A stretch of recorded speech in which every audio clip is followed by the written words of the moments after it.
59 സങ്കീർത്തനം. യഹോവയുടെ കൃപകളെക്കുറിച്ച് ഞാൻ എന്നേക്കും പാടും. തലമുറ തലമുറയോളം എൻ്റെ വായ്കൊണ്ട് നിൻ്റെ വിശ്വസ്തതയെ അറിയിക്കും. ദയ എന്നേക്കും ഉറച്ചു നിൽക്കുമെന്ന് ഞാൻ പറയുന്നു. നിൻ്റെ വിശ്വസ്തതയെ നീ സ്വർഗത്തിൽ സ്ഥിരമാക്കിയിരിക്കുന്നു. എൻ്റെ വൃതനോട് ഞാൻ ഒരു നിയമവും എൻ്റെ ദാസനായ ദാവീദിനോട് സത്യവും ചെയ്തിരിക്കുന്നു. നിൻ്റെ സന്തതിയെ ഞാൻ എന്നേക്കും സ്ഥിരപ്പെടുത്തും. നിൻ്റെ സിംഹാസനത്തെ തലമുറ തലമുറയോളം ഉറപ്പിക്കും. യഹോവേ, സ്വർഗം നിൻ്റെ അത്ഭുതങ്ങളെയും വിശുദ്ധന്മാരുടെ സഭയിൽ നിൻ്റെ വിശ്വസ്തതയും സ്തുതിക്കും. സ്വർഗത്തിൽ യഹോവയുടെ സദൃശനായവനാർ? ദേവപുത്രന്മാരിൽ യഹോവയ്ക്ക് തുല്യനായവനാർ? ദൈവം വിശുദ്ധന്മാരുടെ സംഘത്തിൽ ഏറ്റവും ഭയങ്കരനും അവൻ്റെ ചുറ്റുമുള്ള എല്ലാവർക്കും മീതെ ഭയപ്പെടുവാൻ യോഗ്യനുമാകുന്നു. സൈന്യങ്ങളുടെ ദൈവമായ യഹോവേ, നിന്നെപ്പോലെ ബലവാനാരുള്ളൂ? യഹോവേ, നിൻ്റെ വിശ്വസ്തത നിന്നെ ചുറ്റിയിരിക്കുന്നു. നീ സമുദ്രത്തിൻ്റെ ഗർഭത്തെ അടക്കി വാഴുന്നു. അതിലെ തിരകൾ പൊങ്ങുമ്പോൾ നീ അവയെ അമർത്തുന്നു. നീ രഹബിനെ ഒരു ഹതനെ പോലെ തകർത്തു. നിൻ്റെ ബലമുള്ള ഭുജം കൊണ്ട് നിൻ്റെ ശത്രുക്കളെ ചിതറിച്ചു കളഞ്ഞു.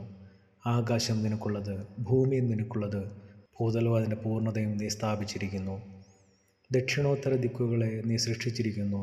താബോരും ഹെർമോനും നിൻ്റെ നാമത്തിൽ ആനന്ദിക്കുന്നു. നിനക്ക് വീര്യമുള്ളൊരു ഭുജമുണ്ട്. നിൻ്റെ കൈ ബലമുള്ളതും നിൻ്റെ വലം കൈ ഉന്നതവുമാകുന്നു. നീതിയും ന്യായവും നിൻ്റെ സിംഹാസനത്തിൻ്റെ അടിസ്ഥാനമാകുന്നു. ദയയും വിശ്വസ്തതയും നിനക്ക് മുമ്പായി നടക്കുന്നു. ജയഘോഷം അറിയുന്ന ജനത്തിന് ഭാഗ്യം. യഹോവേ, അവർ നിൻ്റെ മുഖപ്രകാശത്തിൽ നടക്കും. അവരിടപെടാതെ നിൻ്റെ നാമത്തിൽ ഘോഷിച്ചുല്ലസിക്കുന്നു. നിൻ്റെ നീതിയിൽ അവർ ഉയർന്നിരിക്കുന്നു. നീ അവരുടെ ബലത്തിൻ്റെ മഹത്വമാകുന്നു. നിൻ്റെ പ്രസാദത്താൽ ഞങ്ങളുടെ കൊമ്പ് ഉയർന്നിരിക്കുന്നു. നമ്മുടെ പരിചയം യഹോവയ്ക്കുള്ളതും നമ്മുടെ രാജാവ് ഇസ്രായേലിൻ്റെ പരിശുദ്ധനുള്ളവനുമാകുന്നു. അന്നു നീ ദർശനത്തിൽ നിൻ്റെ ഭക്തന്മാരോട് അരുളി ചെയ്തത്, ഞാൻ വീരനായ ഒരുത്തിന് സഹായം നൽകുകയും ജനത്തിൽ നിന്നൊരു വൃതനെ ഉയർത്തുകയും ചെയ്തു. ഞാൻ എൻ്റെ ദാസനായ ദാവീദിനെ കണ്ടെത്തി എൻ്റെ വിശുദ്ധ തൈലം കൊണ്ട് അവനെ അഭിഷേകം ചെയ്തു. എൻ്റെ കൈ അവനോട് കൂടെ സ്ഥിരമായിരിക്കും. എൻ്റെ ഭുജം അവനെ ബലപ്പെടുത്തും. ശത്രു അവനെ തോൽപ്പിക്കുകയില്ല, വഷളൻ അവനെ പീഡിപ്പിക്കുകയുമില്ല. ഞാൻ അവൻ്റെ വൈരികളെ അവൻ്റെ മുമ്പിൽ തകർക്കും. അവനെ പകയ്ക്കുന്നവരെ സംഹരിക്കും. എന്നാൽ എൻ്റെ വിശ്വസ്തതയും ദയയും അവനോട് കൂടെയിരിക്കും. എൻ്റെ നാമത്തിൽ അവൻ്റെ കൊമ്പ് ഉയർന്നിരിക്കും. അവൻ്റെ കയ്യെ ഞാൻ സമുദ്രത്തിന്മേലും അവൻ്റെ വലം കയ്യെ നദികളുടെ മേലും നീട്ടുമാറാക്കും. അവൻ എന്നോട്, നീ എൻ്റെ പിതാവ്, എൻ്റെ ദൈവം, എൻ്റെ രക്ഷയുടെ പാറ എന്നിങ്ങനെ വിളിച്ചു പറയും. ഞാൻ അവനെ ആദ്യജാതനും ഭൂരാജാക്കന്മാരിൽ ശ്രേഷ്ഠനുമാക്കും. ഞാൻ അവന് എൻ്റെ ദയയെ എന്നേക്കും കാണിക്കും. എൻ്റെ നിയമം അവന് സ്ഥിരമായി നിൽക്കും. ഞാൻ അവൻ്റെ സന്തതിയെ ശാശ്വതമായും അവൻ്റെ സിംഹാസനത്തെ ആകാശമുള്ള കാലത്തോളവും നിലനിർത്തും. അവൻ്റെ പുത്രന്മാർ എൻ്റെ ന്യായപ്രമാണം ഉപേക്ഷിക്കുകയും എൻ്റെ വിധികളെ അനുസരിച്ച് നടക്കാതിരിക്കുകയും എൻ്റെ ചട്ടങ്ങളെ ലംഘിക്കുകയും എൻ്റെ കൽപ്പനകളെ പ്രമാണിക്കാതിരിക്കുകയും ചെയ്താൽ ഞാൻ അവരുടെ ലംഘനങ്ങളെ വടികൊണ്ടും അവരുടെ അകൃത്യത്തെ ദണ്ഡനം കൊണ്ടും സന്ദർശിക്കും. എങ്കിലും എൻ്റെ ദയയെ ഞാൻ അവങ്കിൽ നിന്ന് നീക്കിക്കളയുകയില്ല. എൻ്റെ വിശ്വസ്തതയ്ക്ക് ഭംഗം വരുത്തുകയുമില്ല. ഞാൻ എൻ്റെ നിയമത്തെ ലംഘിക്കുകയോ എൻ്റെ അധരങ്ങളിൽ നിന്ന് പുറപ്പെട്ടതിന് ഭേദം വരുത്തുകയോ ചെയ്യുകയില്ല. ഞാൻ ഒരിക്കൽ എൻ്റെ വിശുദ്ധിയെക്കൊണ്ട് സത്യം ചെയ്തിരിക്കുന്നു. ദാവീദിനോട് ഞാൻ ഭോഷ്ക് പറയുകയില്ല. അവൻ്റെ സന്തതി ശാശ്വതമായും അവൻ്റെ സിംഹാസനം എൻ്റെ മുമ്പിൽ സൂര്യനെ പോലെയും ഇരിക്കും. അത് ചന്ദ്രനെ പോലെയും ആകാശത്തിലെ വിശ്വസ്ത സാക്ഷിയെപ്പോലെയും എന്നേക്കും സ്ഥിരമായിരിക്കും.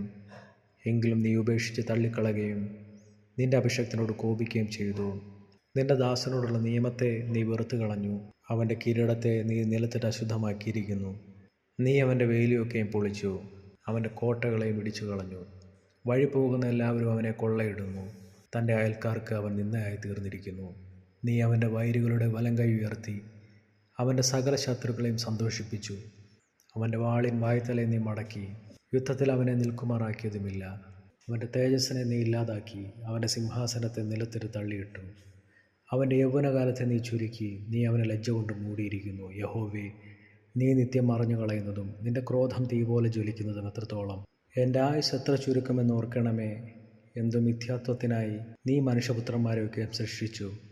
ജീവിച്ചിരുന്ന് മരണം കാണാതെ ഇരിക്കുന്ന മനുഷ്യൻ ആർ? തൻ്റെ പ്രാണനെ പാതാളത്തിൻ്റെ കയ്യിൽ നിന്ന് വിടുവിക്കുന്നവനും ആരുള്ളൂ? കർത്താവേ, നിൻ്റെ വിശ്വസ്തതയിൽ നീ ദാവീദിനോട് സത്യം ചെയ്ത നിൻ്റെ പണ്ടത്തെ കൃപകൾ എവിടെ? കർത്താവേ, അടിയങ്ങളോടുള്ള നിന്ദ ഓർക്കണമേ. എൻ്റെ മാർവിടത്തിൽ ഞാൻ സകല മഹാജാതികളുടെ നിന്ദ വഹിക്കുന്നത് തന്നെ. യഹോവേ, നിൻ്റെ ശത്രുക്കൾ നിന്ദിക്കുന്നുവല്ലോ.